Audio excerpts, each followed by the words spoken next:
Hello to my kings, queens, and in-betweens. I'm Valerie, and welcome to my channel, The Bookish Valkyrie. So today's video is a take on the end-of-year book tag that people normally do, like September, October, around there. I'm kind of using it more as a year-end wrap-up.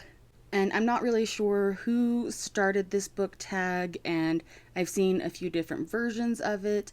The two that I have seen most recently were from Mel Reads back in November, and then a few days ago from More Affirmative. So I sort of mixed up the different questions that each of them used, and so this is going to be my take on the year-end book tag.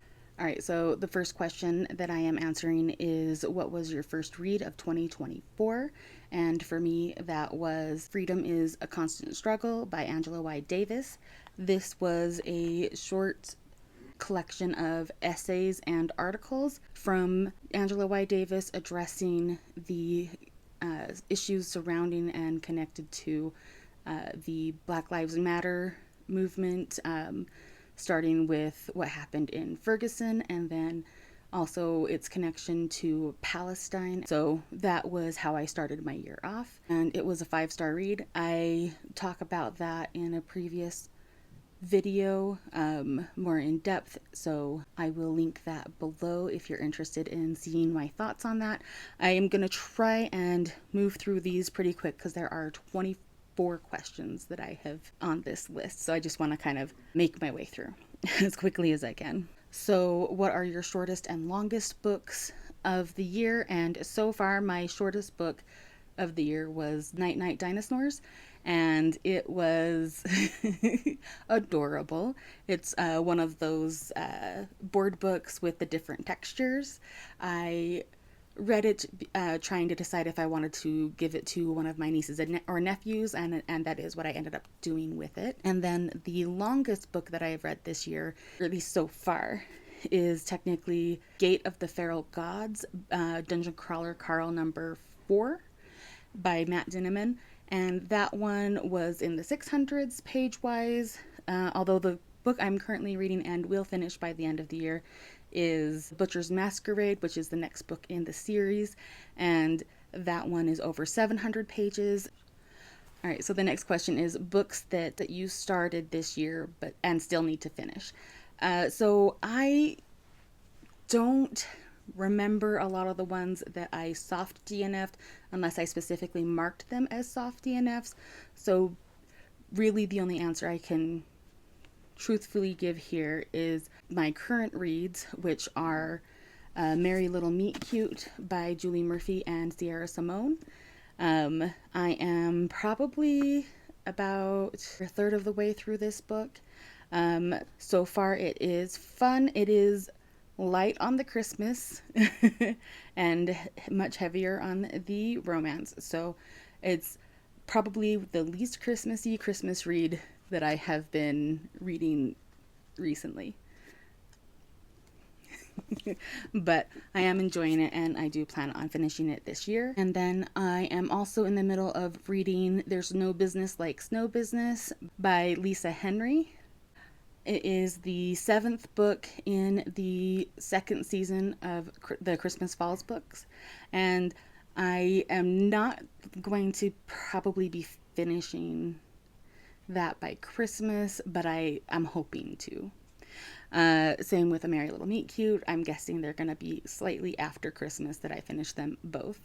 There is one soft DNF that I marked on my Goodreads because I didn't want to forget about it, and that is Black AF History by Michael Harriot.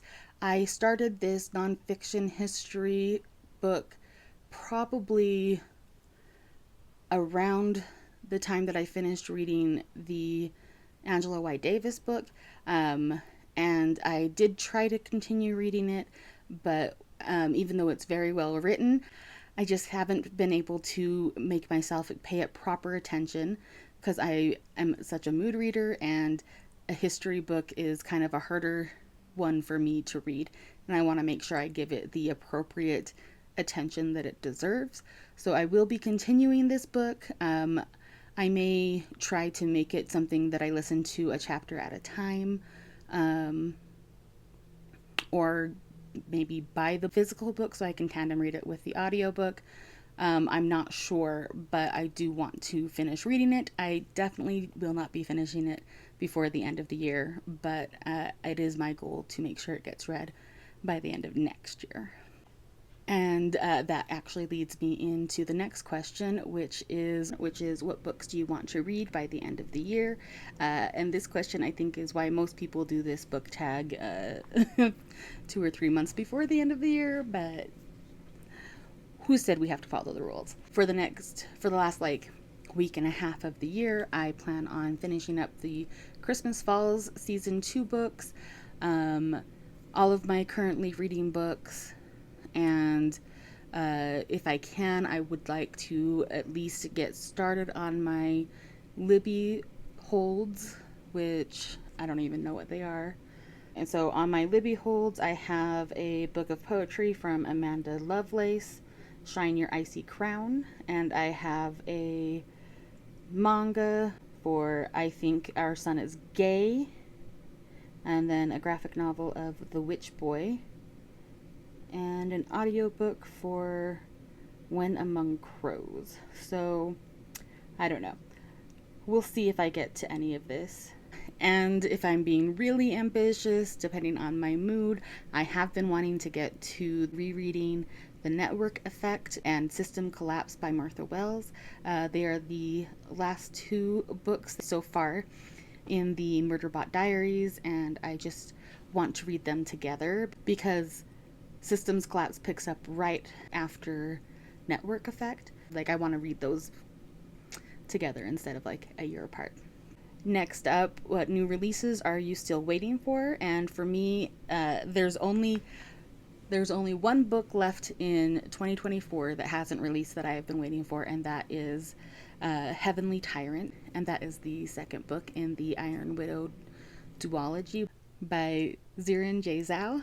And that is going to be coming out, I believe, on the 24th, so day after tomorrow, or tomorrow. So by the time this video is posted, it will already be out, but as of filming this video, I still have another day to wait on that. I have not read Iron Widow yet, but that's because I really, really, really want to read the duology back to back. So I am waiting with bated breath for that book to finally come through so that I can read these books. All right, and then the next question is a book that surprised you. And for me, that is Dungeon Crawler Carl by Matt Dinneman. I was not expecting to love this the way that I did. I thought that it would be plenty enjoyable. It was a book that I had heard about in passing from other YouTubers, and it was actually my husband who suggested that I read it, and I was like, okay, yeah, I'll give it a try. And I have to say that I was really surprised to find that this is one of my new favorite series of all time. So, very happy surprise. And then the next question is, what is your biggest disappointment of the year? And for me, that was Here We Go Again by Alison Cochrane. I talked at length about how disappointing I found this in one of my vlogs for the Amazing Readathon. I just couldn't handle how terribly toxic these characters were with each other, and it just was not a good romance, at least so far as I'm concerned. If you love a toxic romance, this is definitely the book for you. As for me, I really did not love it, and I was looking forward to it so much. I was so excited to read it, and it was a real bummer to have that be what it was. Moving on to a happier question, what is an underdog book of 2024? And for me, that I think is Tavern by Destin J. Munden. I think that this is a series that we have been sleeping on. If you love a high fantasy with orcs, and I don't mean orc romance, I mean, and not just, high fantasy, I think that this is a great book. I really want to read anything else I can get my hands on by Destin J. Munden. I think this was very well written, and it is criminally underrated. It is criminally underhyped, as in there's nobody that I've seen talking about it except for the person that I got the recommendation for, Michael LeBaron, on TikTok. Fellow fantasy readers, how are we sleeping on this? It really needs to be read, and it's so good. Okay, so I do talk about this at length in another video, so I will link that below. And then, speaking of underhyped, the next question is, what is the most overhyped book of 2024? And for me, and this is out of, the books that I've read, for me, the most overhyped book that I read this year was Make the Season Bright by Ashley Herring Blake. Lots of people have been talking about this book. There's been a lot of buzz. A lot of people have loved this book. And because it's Ashley Herring Blake who wrote the Bright Falls series, people have just assumed that it was going to be a great book. For me, it was okay. I enjoyed it. Her writing is great, but again, I just did not vibe with this book. I liked it enough that I will read the Bright Falls trilogy, but mostly because I own them, and I'm hoping that I like them more than I liked this. So yeah, overhyped. Okay, and then the next question is, who are your favorite book couples of 2024? And I'm going to go with 3 different couples. So for the recency bias, I have The Nightmare Before Christmas with Cole and Hex. I loved this book. Their synergy was great, and I would love to see more, cameos or short stories, or bonus epilogues or something with them interacting, because I did not get enough of them in this. That's really my only complaint, is I want more of them. But I loved this book, and I love this couple. And then one of my OTPs, one of my long-standing couples, would be Adam and Mercy from Winter Lost. I love them. I will always love them.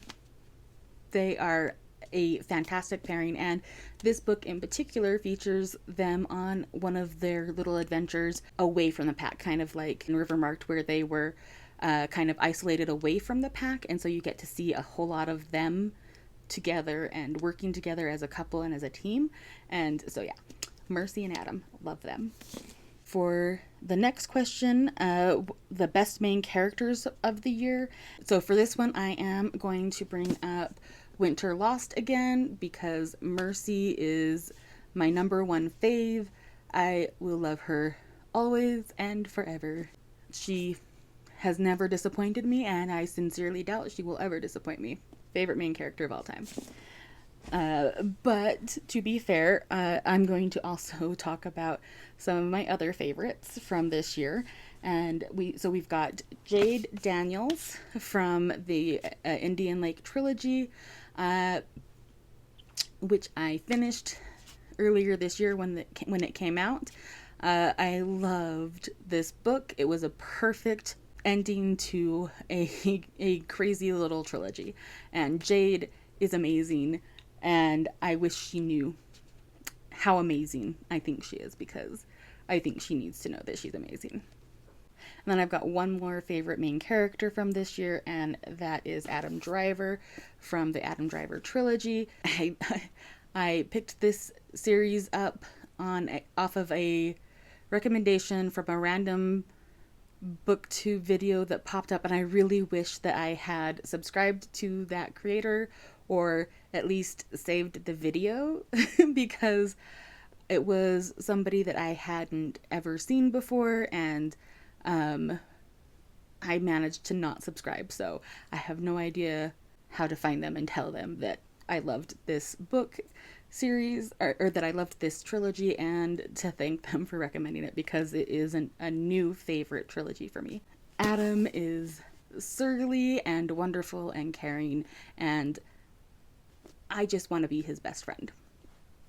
And I am going to keep this book up because the next question is new favorite authors of the year. So David R. Slayton is definitely a new favorite author. I have some of his other books queued up in my audio library, so I will be checking out some of them to continue listening to some wonderful urban fantasy. I love this book, and he is definitely on my list of insta-buy authors going forward. And then the next author for this is an author that has been on my radar for a long time. I had her book on my shelves since 2018 when the series first came out, and that is L.L. McKinney and A Blade So Black. I read this Nightmareverse trilogy, and I cannot tell you how compulsively readable this is. I definitely will be picking up everything L.L. McKinney has written and will write. And then, kind of same story, different song with the last new favorite author of the year. This is somebody who, again, was on my radar. I had read one of his books, like one of his very, very short stories a few years ago for a book club, but like that book was so drastically different, and the genre was so drastically different that it's like basically a new author so far as the experience went for me. And that author is Chuck Tingle with Camp Damascus and Bury Your Gaze. I read both of these this year, and I will buy every horror book this guy writes without fail. All right, and then the flip side to that question is an author that did not work for you, and I'm gonna have to go with Lori Gilmore. I read the Pumpkin Spice Cafe in October and did not love it. It was okay. It was very meh. It was a book, and I read it. It was a book that I read. And I don't think, I don't know, and I was slightly annoyed by the main characters, both of them, and I can't really put my finger on why, so I'm just gonna say that despite how much so many people loved the Pumpkin Spice Cafe this year, I just didn't vibe with this author, and I sincerely doubt I will ever be picking up more books from Lori Gilmore. And that is nothing against her, and nothing against any of her fans. She's just not an author for me. And now for your happiest read of the year, I am going to go with Feastmakers by H.A. Clark. I loved this book. This is the last book in the Scapegracers trilogy. This is the book that just brought me the most joy, the most happiness. It was just a perfect ending to a trilogy. Period. It's perfect. No notes. And then I have two books for the question, a book that made you cry. And each of these books, I don't know, they wrecked me. So the first one is Minor Detail by Adania Shibley. This is a very short story told in two parts. I go into a lot of detail with how much this book really just gripped me and affected me. In my videos for Pages for Palestine, it just is a heartbreaking story, and it is such an uncomfortable story, and you're meant to be uncomfortable. It's doing its job if you're uncomfortable. But it is the kind of story that technically it's literary fiction. However, it is a story that has happened to so many different people, specifically in that area, and honestly any other war-torn country. I think it should be required reading. Moving on to the next book that had me sobbing, The Rest of the Story by Tal Bauer. I went into this expecting to cry some, because the other book that I read by Tal Bauer definitely made me cry, but this one had me sobbing, like ugly crying. And yeah, I do talk about this also in the vlogs for the Amazing Readathon back in June. So if you want more details about what was so sad about that book, but it was an absolute favorite. If you want a romance that will make you cry, pick this up. And then, most frustrating read of 2024, I am going to have to say is the same answer as the biggest disappointment of the year, which is Here We Go Again by Ashley Cochran. It frustrated me to no end, and by the time I finished reading it, I was just kind of hate reading it because I needed to know if it was really just that frustrating or if it was something that I could get past, and I couldn't get past it. Definitely a frustrating read. But yeah, I've already talked about this in the previous question, so I'm going to move on. All right, so best adaptation of the year. I don't know. Okay, so there have been a lot of adaptations that I have watched this year, and they were all really great and great in different ways. So it's like apples and oranges, and since none of them were really bad or poorly done, I don't know how to pick which one I think is the best. I'm going to start with a series that is an adaptation of a book that I did not read, and I didn't read it because after seeing some recommendations for this book, I just felt like it wasn't a story for me, but then I saw that it was adapted for Netflix and decided to give it a try. And I do know that there are definitely some differences, and I have watched full spoiler reviews discussing those differences, but that is A Good Girl's Guide to Murder by Holly Jackson. I still don't think I will be reading this series, but I don't know. If you think I should read it, comment below and change my mind. Moving on to an adaptation that I have read, that is Heartstopper. The third season came out, and while it is a more serious and sad portion of the story, I still think that the adaptation was very well done, and I loved it. And I can't talk about adaptations from this year without talking about Lisa Frankenstein. I think a lot of people missed the boat on that movie. It was fantastic. This is a reimagining of Mary Shelley's Frankenstein. I loved it. It was fantastic. It was definitely a stretch of an adaptation, so not a faithful one by any stretch of the imagination, but I think it is an instant cult classic that everybody needs to watch if they haven't already. And then, of course, can't talk about adaptations without talking about Wicked. I read Gregory Maguire's Wicked a couple of years ago, did not love it at all, but the movie adaptation of the musical is chef's kiss perfection. Love it, love it, love it. The musical definitely fixes a lot of the issues that I had with the book, and from what I understand and from what I've seen of it, they do a fairly good job of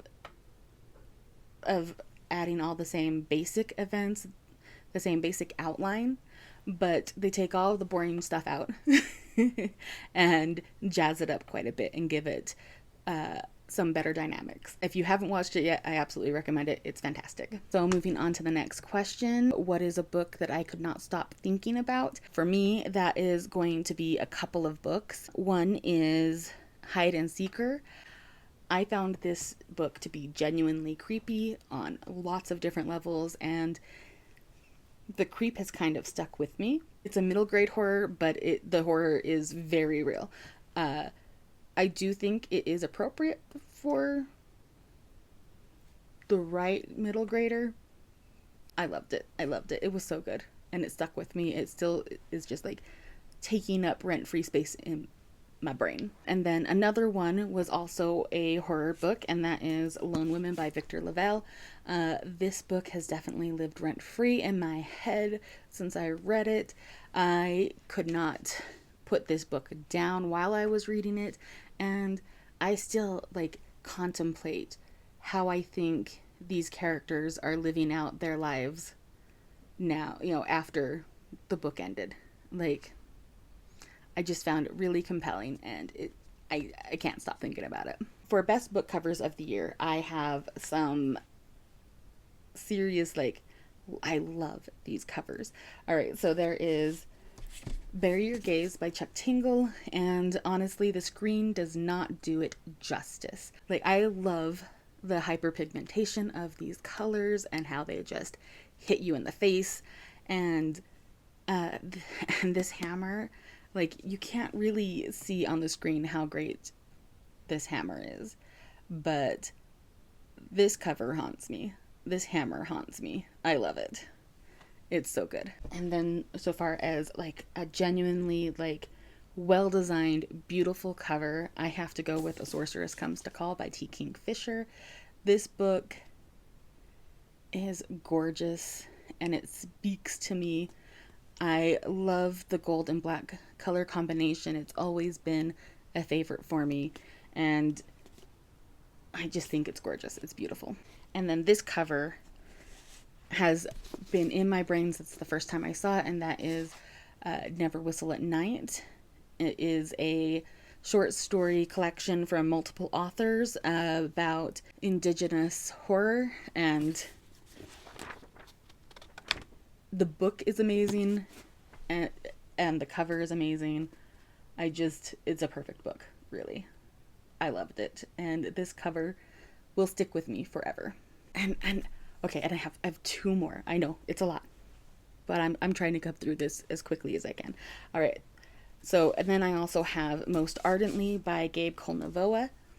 This cover wrecked me as soon as I saw it, even though I had never heard of this author before. But this cover, I just could not. And like, look at the hands right here. It's definitely that hand flex kind of feel to it of the almost touching. It's gorgeous and I love it. I love it. And then the next one is a book that I don't own it physically yet, but I do plan on picking it up. I read this through Libby, and that is You Better Be Lightning by Andrea Gibson. This book, this cover, I mean, look at this cover. Look at the moon. It just makes you feel a certain way. It's a poetry collection, and Andrea Gibson is one of my absolute favorite poets. This cover just grabbed me by the guts and never let go. I love this cover, and the poetry is really good too. But then I think all of Andrea Gibson's poetry is amazing. So yeah, love this cover. One of my absolute favorites ever. All right, so for the next question, I have the most unique concepts you read this year. So for this, I'm going to have to go with A Psalm for the Wild Built by Becky Chambers. This is also one that could have gone with a book that I found surprising. Like Dungeon Crawler Carl, I picked it up not expecting to love it as much as I did, and it wrecked me. I guess I could have also held this one up for a book that made me cry. I'm just now remembering how much I cried when I read this book. The concept is definitely a unique one because it is a distant post-dystopian series where humanity has finally figured out how to, I don't know, live together. And it's like the opposite of most of the sci-fi that I read. It's hopeful, and you gotta read this. I loved this book, and I think the fact that it is such a hopeful book is what makes it so unique. I don't know, but this was the first book that came to mind for this question. And then another unique concept that I read this year, and technically I read this at the end of last year the first time, and then I reread it this year, but I definitely cannot not mention Defect by Nino Cipri. This is a fantastic novella, also sci-fi, kind of rides the line between hopeless and hopeful. I don't know. And I can't really talk about it because of how short it is without spoiling anything, or I can't really talk about what makes this unique without spoiling anything, and I definitely do not want to spoil this for anybody, especially since it's so short. So just believe me, I have talked about this book several times at length, so I will leave that to the side for now, but absolutely loved it. Very unique. And then the next question is, did you reach your 2024 reading goal this year? I set the same reading goal that I set every year, which is 100 books. For me, this is a very achievable number. It's not too easy, but it's something that is definitely doable for me. The stretch goal that I usually try to hit is 150 books, and right now I'm at 144 books. So I am aiming for that stretch goal of 150. I'm fairly confident that I will make it. And then like the super stretch goal that I have for every year is 200, and it's a super stretch goal. So I have hit it a few times, but I'm definitely not hitting it this year. And that's okay. That's why I always set my goal for 100, which actually answers the next question, which is what is your goal for next year? So same as always, 100 books is my goal to read for 2025, with 150 as the stretch goal and 200 as the super stretch goal. And then the final question is, what reads are you prioritizing for 2025? And for me, that will be catching up with the Dungeon Crawler Carl series. The last two books in the are the two most recent books in the Murderbot Diaries, like I mentioned before. I also want to make a significant dent in reading what I own, so far as my physically owned TBR that I have just like building up on my shelves.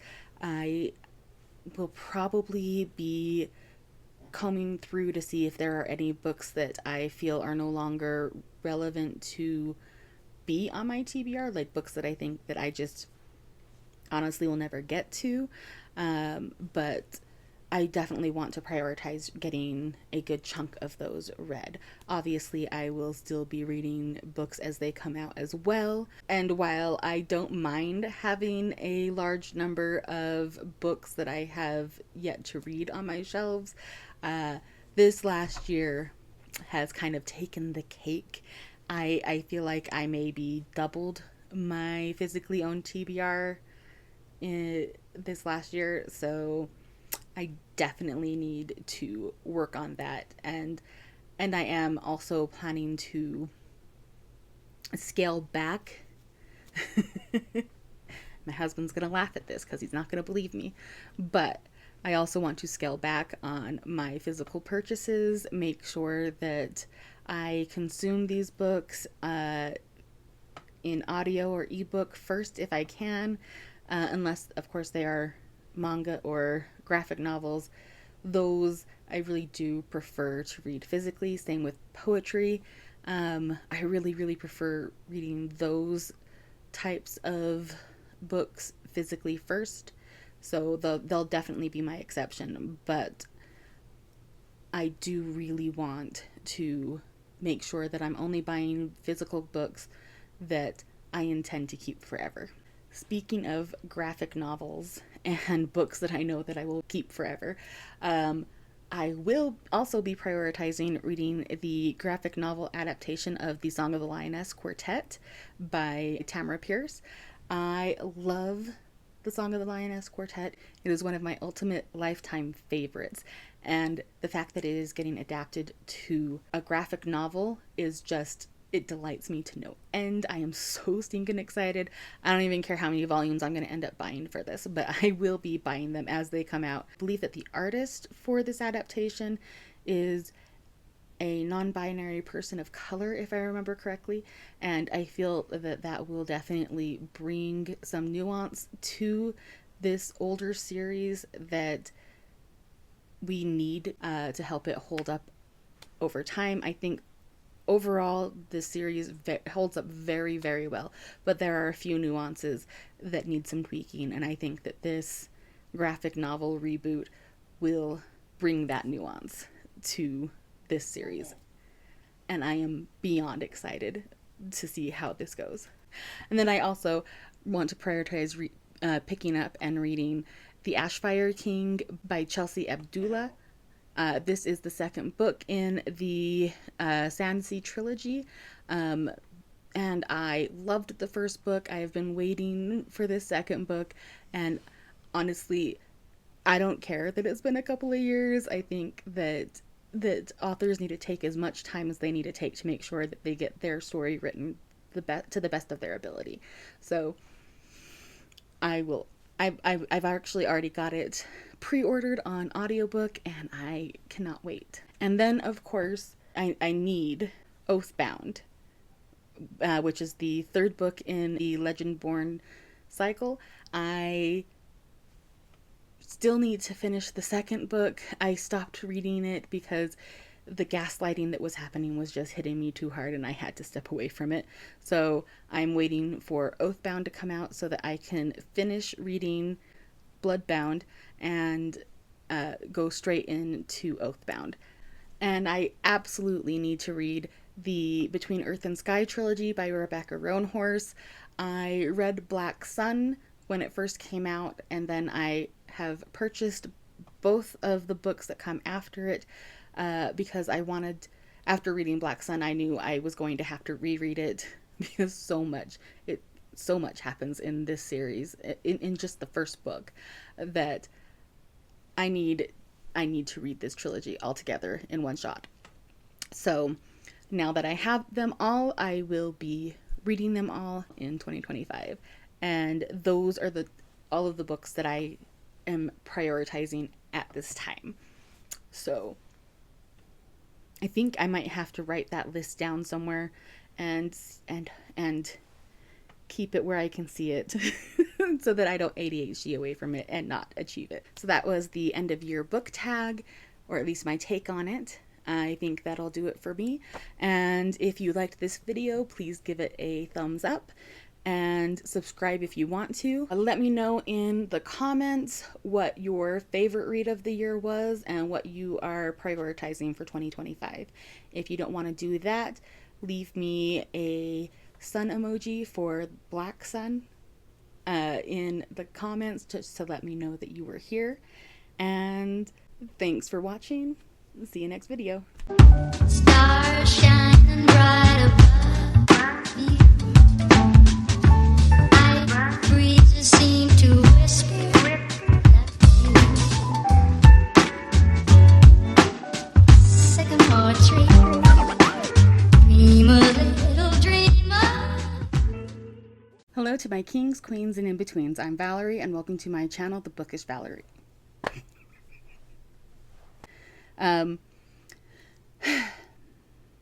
What am I trying to say? Oh, my stomach.